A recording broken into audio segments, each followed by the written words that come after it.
Reckless Talk with the Reckless Talk podcast. Man, I got another amazing episode for y'all, man. Episode 44, kicking it with Officer Rock Blackmon. Man, how you doing, brother? I'm good, man. Good. Man, it's an honor to have you here, man. Doing this episode is very important, man. We all know what's going on in the world. You know what I mean? I don't care who's on what side, but I think we need to help bridge this gap with police officers in the community, man. And I know I've been knowing you 20 plus years. I know you're a great cop. Man, let's get into it, brother. I appreciate let's do it, man. Let's start with what were you like as a kid, man? What city you grew up in, and what was it like, young Rock? So, I grew up in my early years in Missouri City. My parents, they divorced, and so we lived with my mom. Me and my brothers and my mom. We moved to the southwest side of Houston, over like West Airport, Fondren area. So predominantly we stayed over there, man. Lived in the hood, and then once I got like right before high school, we moved out to Friendswood, and mom's been there ever since, and that's it, man. That's where we were at. I remember y'all moving. I remember helping y'all move into the house, man. Yeah, that was a long time ago. For real, man. Shit, forever. We was teenagers, man. Man, most people want to know what they want to be when they grow up. Is that the same for you? And if not, what did you want to be when you was a kid? When I was a kid, man, I wanted to play pro ball. That's how it was. That's how I grew up. That's what it was in the household. Started playing sports when I was 4, and didn't stop until I graduated high school. So my main thing was trying to get to the league some kind of way. And when that future didn't pan out like I wanted it to, I was going to go to school to be a pediatrician. I wanted to be a doctor. And then like freshman year of college, I took biology, and that was a wrap, dog. That was a wrap. Biology, I was like, no, sir, not gonna happen. Man, I remember, man, growing up, man, going on weekends, going with you to either baseball practice, try out something. This dude was always playing baseball. You know what I mean? He was a catcher. I remember that. You know what I mean? Always on the grind. I know you. I remember you wanted to play for the University of Miami also. I remember that. I mean, that was your dream. I remember that. That was my dream school, man. I mean, I started playing football at 4, and then I started playing baseball like around 5. And I fell in love with the game of baseball. Like I like you said, I wanted to go to the U. I wanted to play baseball for Miami. And then I played baseball all the way up through high school. And then like my sophomore year, junior year of high school, I started playing basketball, and it seemed natural to me. Like I just had a natural shot, and like I stuck with it, and I felt like my better path was to play basketball. Let's keep it real, Rock. When you started playing basketball, you could not beat me. Let's keep it real. I moved away, and then a year later, I could not beat Rock. His jump shot was crazy.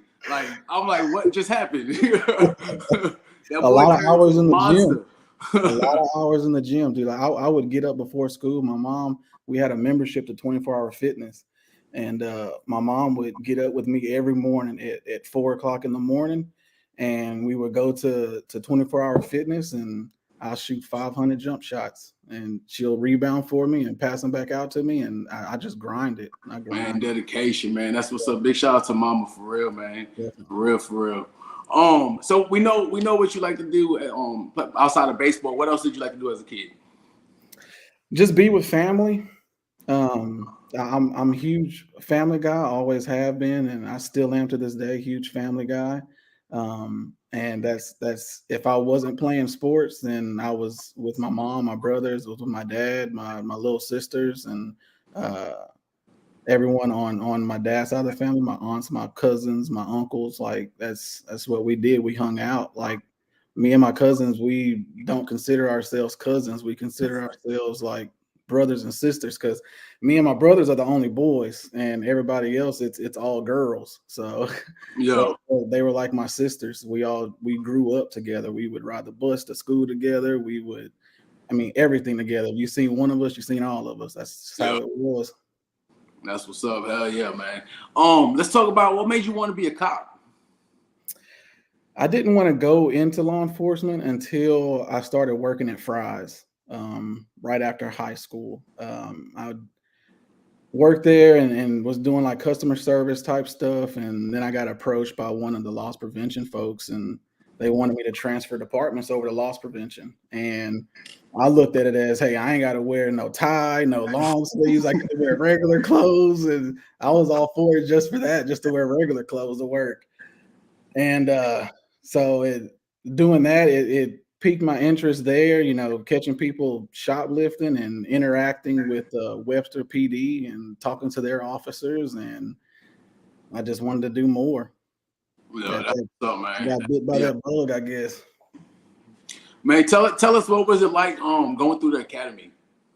The academy was tough. Like it drained me mentally, physically. It was tough. I went to University of Houston downtown police academy, and they had two different kinds of classes. They had a half a day class and they had a full day class. The full day class, you would go 8 to 4 or 8 to 5, and your academy time was it was a 4-month period. Versus, well, me, I did a half day class, so because I had to go to work afterwards, because I still had things I need to pay and stuff like that. So I would go to class. I would go to the academy from 8 to noon, and then I would get out at noon and have to be to work for like 1 or 2 o'clock, and I would stay there until closing time, 9, 10 o'clock, and have to study because every week we had a test, and wouldn't go to bed till 1, 2 o'clock in the morning, and got to get right back up at 5 o'clock to make it downtown and beat traffic. Yeah. So it was very tough. PT every day, studying the penal code and the CCP and all the laws, and it was tough. It was tough. It's not for the weak of heart. I know that much. Facts. Before I go into the next question, I want to give everybody a little backstory with us. Like I said, I've been knowing Rock for 20 plus years. And with Rock being a cop, we totally told two totally different paths in life. You know what I mean? A lot of y'all know my story. I'm not gonna get too much into it because I'll be telling my story on Monday night on the episode. But regardless of what I went through, Rock never turned his back on me. Rock always been there for me. I could not, if there's been times I haven't talked to Rock for a few months, but every time I call Rock would answer the phone. You know what I mean? And basically what I'm getting at, the way society works, and we shouldn't be friends. You know what I mean? With my background and who you are, excuse me, we shouldn't be friends. And you never let the life I end up living stop us from being friends. And man, like I told you, I love you, man. You my brother, man, and I respect you, bro, for real. Like I said, this episode is all about bridging gaps. I'm gonna blow up, and I'm gonna be one of the biggest YouTubers one day. So this episode will blow up. But my overall goal is to touch one soul, whether it's a civilian, whether it's a cop. You know what I mean? You might have a cop with a bad heart, a civilian with a bad heart. You already know how I feel about cops. So I'm not too keen on them. You know what I mean? With what I've been through and how I've been treated with cops. But I also know if I keep this hate in my heart, that's just going to pass down to the next generation. And I don't want my kids to feel the way I felt, my grandkids to feel, you know what I mean? So I feel like it's time to try to make a change. And I've been blessed to have this platform that's seen all over the country and damn near all over the world. You know what I mean? So like I said, if we could touch one person, change one person's outlook, regardless of what side it is, man, that's my goal for this. You know what I mean? So like, once again, I appreciate you coming on, man, for real. I appreciate you having me. In saying that, did people start treating you different after you became an officer? A little bit, not too much, just because you know me, I'm a private person. I don't let people know what's going on in my life. Only my close circle really knows what's going on.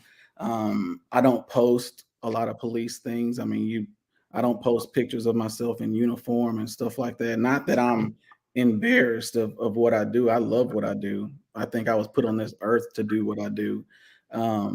I just don't share my life with a lot of people because I figure it's my life, it's nobody else's business.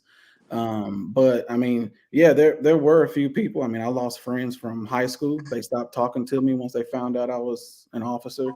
Um, some family, I mean, it is what it is, you know what I'm saying? So but that still that doesn't phase me. It didn't change me whatsoever.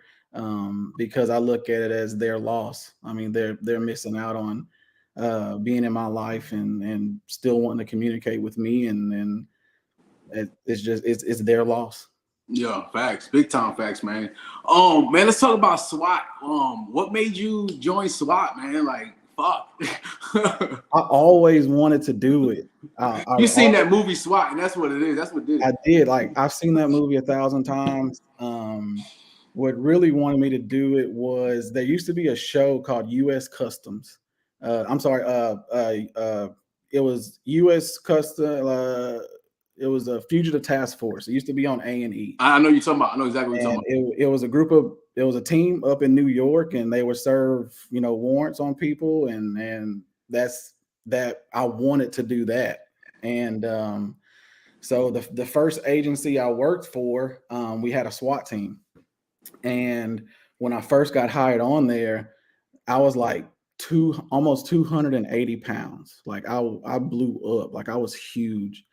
And there's no way possible I could have passed the PT test and anything like that. So when I really buckled down and was serious about it, like I dropped over like 60, 70 pounds, got myself in shape, um, practice on my shooting. Because in order to be a part of that team, you had to shoot 90% or better in our qualification. Versus just a regular patrolman, all you had to do was get a 75 and you pass.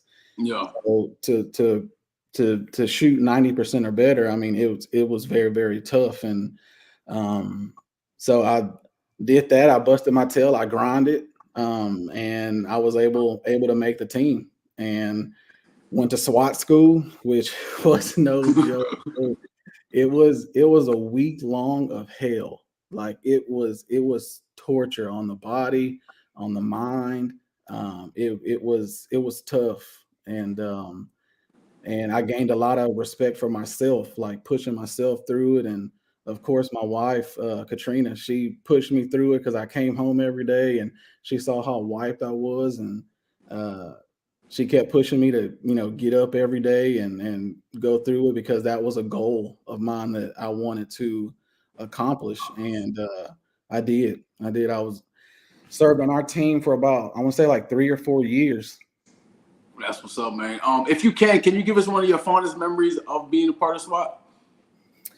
Um, just the brotherhood, because it was only like 6 or 7 of us that was on that team, and the brotherhood that we bonded together, and the camaraderie, it was like no other. I still talk to most of those guys to this day. Some of them are still in law enforcement, some of them aren't.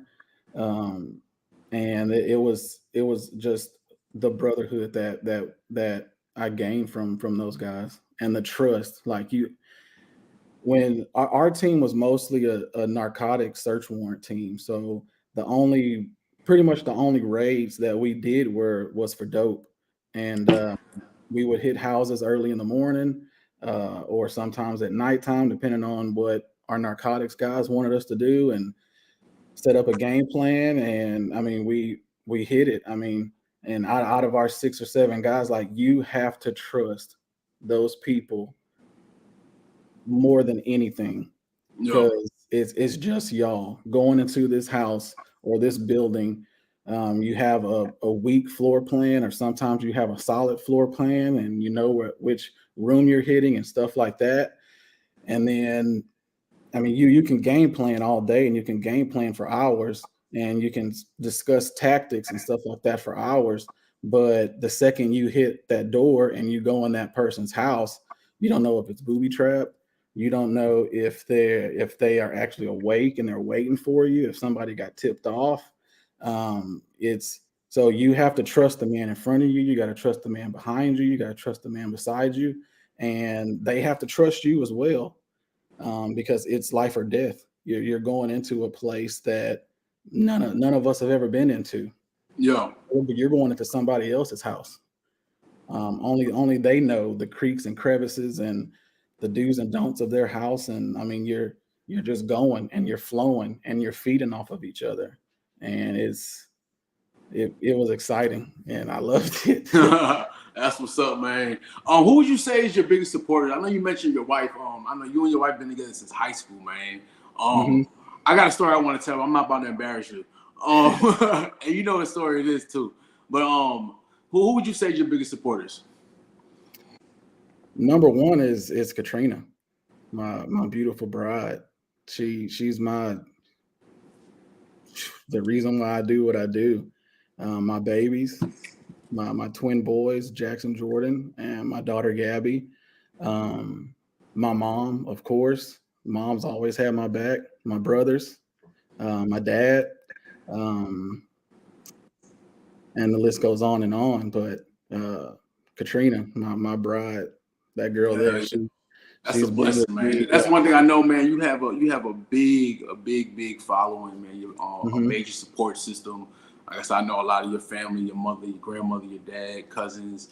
I know they're proud of you, man. For real. I know they're proud of you, for real, for real. Yeah, I'm yeah, proud of you, brother, for real. appreciate it. Um, Describe a moment in your career when you knew you was making a difference. Early on in my career, I thought that I was making a difference by getting bad guys off the streets. Arresting people for committing crimes and stuff like that. And I mean, yeah, that's is making a difference a little bit. But as I got a little bit further in my career and I started to learn and see things through a different perspective, it's talking to somebody, listening to people, and communicating with them as a human being, as a person, not police officer to citizen or police officer to victim or police officer to uh, a suspect or a guy you just arrested. It's getting on a personal level, showing that person who you're talking to that you actually care and that you're listening to them. And when you get done having that conversation with them, hear them say, thank you for listening to me. Because 9 times out of 10, when we interact with someone, they're having the worst day of their life. It's their husband just beat them. Somebody just died. They just got into a car accident. It's, I mean, somebody's first impression of us is always in a bad situation. And just, talking to someone and listening to them and showing them that you care. Um, that's that's the goal. That's what you want to do. That's when I felt like I was actually making a difference. Hearing somebody say, thank you for listening to me. I've talked to cops in the past and they just sound like robots. They only tell me what I want to hear. But for me to actually talk to them and talk to them on a human level, person to person, and realizing that they genuinely are thankful for that conversation that we had. Yeah, that's what's up, man. So you mentioned that you thought in the beginning you thought you was making a difference by taking bad guys off the street. What made you change? Like, what made you look at it differently and figure out this isn't making a change? You know what I mean? Talking to the older guys, man, talking to guys that had more years of experience than I did. Because normally rookies, when they come out of the academy, it's their hair's on fire. All they want to do is take people to jail, turn their lights on, hear their woo woos and stuff like that. And that's what you do as a rookie. I mean, you're trying to establish yourself, so you're trying to lock up at anybody you can, really. And just talking to the older dudes, I had a guy who was my first FTO, um, who I consider like a mentor to me, like a big brother. His name's Chris, and he took me under his wing. He was my very first field training officer, and he showed me the right way of policing. And I still use the methods that he taught me to this day. I still use the way that he taught me how to communicate with the public to this day. And I teach the rookies who I train the exact same way that Chris, trained me. I had another FTO, Mark. Mark taught me the exact same thing, and I use those training methods and stuff like that with my new guys or new girls, women that I train. So yeah. That's what's up, man. Hell yeah. I know your job is to protect and serve per se, right? Mm-hmm. But what do you feel like is also your responsibility within the community? Not only like you said, man, not only are we out there protecting and serving, but we're also, out there trying to build relationships with the community. Protecting and serving is, the main thing of our job. What people like us to call cops, sheepdogs. We protect the herd from the wolves and stuff like that. But at the same time, it's building trust within the community, getting out of your car and going to your convenience stores and talking to the clerks, letting them know who you are so they know a familiar face and they know your voice, and they can hold conversations with you and stuff like that. It's building the trust of the community. Yeah, I like that, man. For real, for real. Is it hard juggling your home life with work? I'm sure there's different type of events that you have to miss. How do you handle that? It's tough. It's tough. It's easy if you're single or you just have a girlfriend or it's just you and your wife or you and your husband. And then when you throw kids involved, it gets a whole lot tougher. I mean, I've missed so much. Like I've missed Thanksgivings, I've missed birthdays, I've missed Christmases, I've missed graduations, I've missed family gatherings. Um, you miss those important things. I mean, just recently, both my boys, they were in their championship game for this last baseball season. Let's mention their team. Let's say who their team is. Let's put it out there. Come on. The Yankees. Yes, the Yankees. The greatest team alive. Not by choice. But yeah, this is the first year that they've actually played a competitive sport together. I was on the same team, and I missed their championship game because I had to work, and it sucks. And you feel like you're missing out on memories and missing out on a lot of things. And I mean, in fact, you are. But that's the career that I chose, and luckily, like I said, my wife, she understands it. Of course, she doesn't like it. She wants me home for those important things, but she understands. But it sucks, man. It's tough. Yeah, I bet, man. Shit. I want to go back to SWAT. What made you leave SWAT after a few years? My boys. Okay.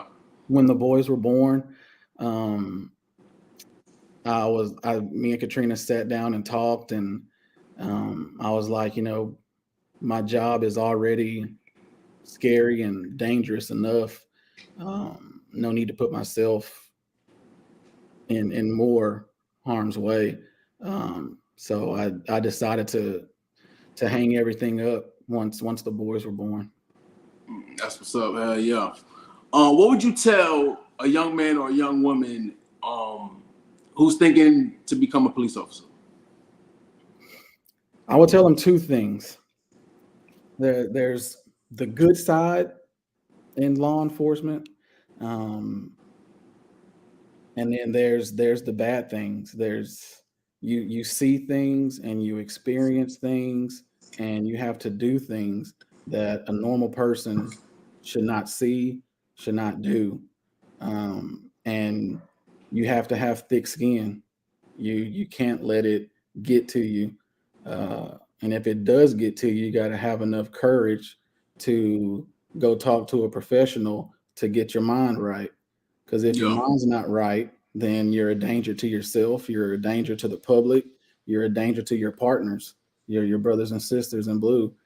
Um, so that's what I tell young people all the time is like, and going back to, I mean, are you willing to miss family functions? You know, are you willing to run towards chaos? Do you have enough courage to run towards chaos when everybody else is running from it?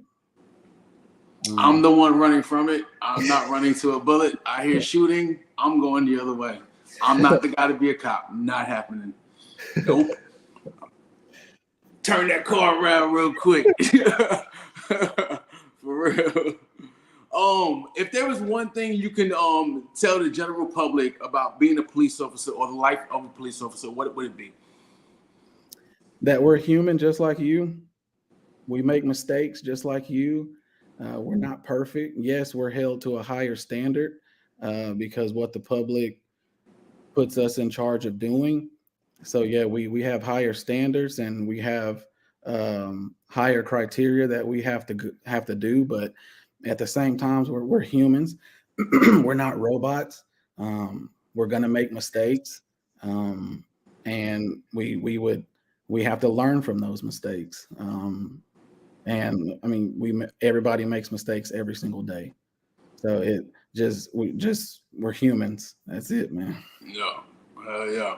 Um, what type of resources are available for the younger generation who want to go into law enforcement? Most agencies have a section of their department that's called the Explorer program. I know the agency that I currently work for now, we have an Explorer program, and basically it's for high school aged kids.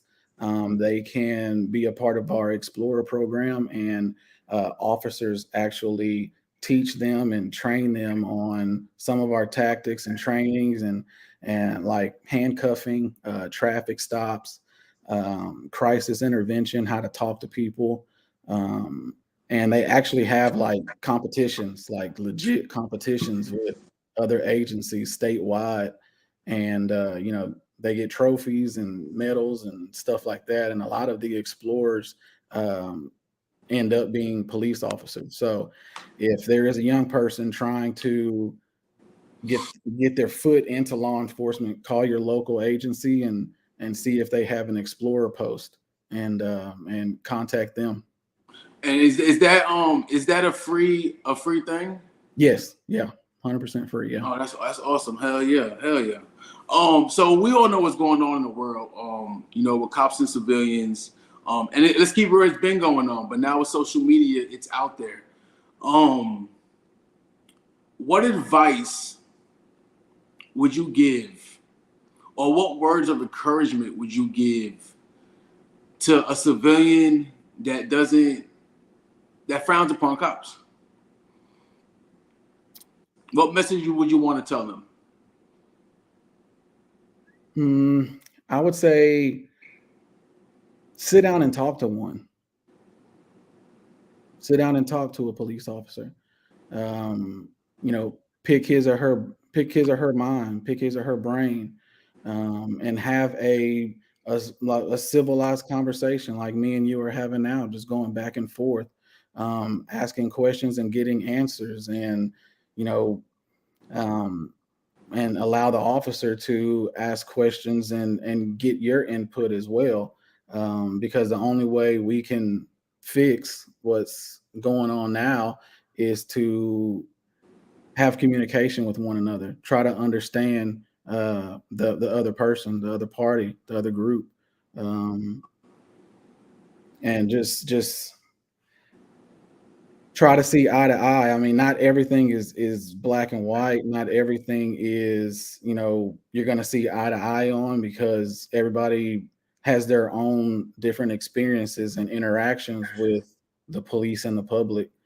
So everyone's going to have their own already made up opinion of it.